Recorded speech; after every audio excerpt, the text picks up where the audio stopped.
Ano sasabihin mo kay Napitulpo ma?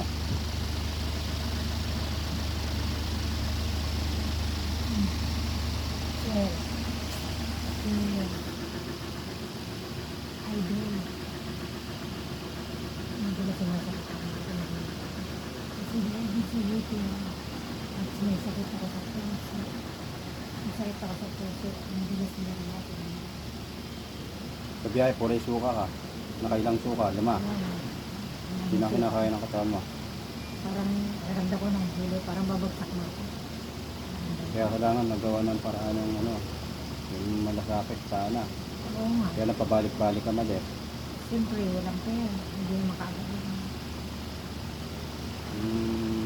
Siguro matagal na opera niyan, hindi magkakaroon ng komplikasyon pati sa Puso. baga, puso, iba pa. Sa ano pa rin, sa plema. Kaya kapang komplikasyon, kailangan separate yung mga mga plato ginagamit mo sa pang araw-araw. Nakaiwalay naman yun din. Kaya dito kung hindi pa gagawa ng paraan, lalapit ko na kasi Rapitulpo kasi hindi ka naman naasikaso na eh. Siguro kailangan ng pera, wala naman tayong masyadong pera niyan, kanya kalaki. Kaya kailangan ng tulong ng malalaking na may katangkulan, influencer. Kaya kung si Sir Rapitulpo, alam ko matutulungan tayo niyan kasi alam niya na bukas sa puso niya yung mga mahihirap.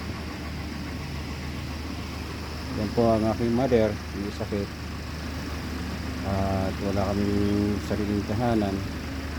Pangupahan lang din ang aming pamilya sa makalimang bakod ay bahay at ako'y wala pang trabaho, so support muna ako sa mother ko. Sana po matulungan niyo po kami.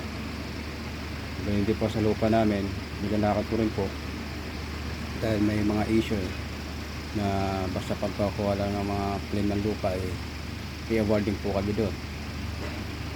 Kaya sana nasulungan niyo po ang aming pamilya at pagpalaan din po kayo.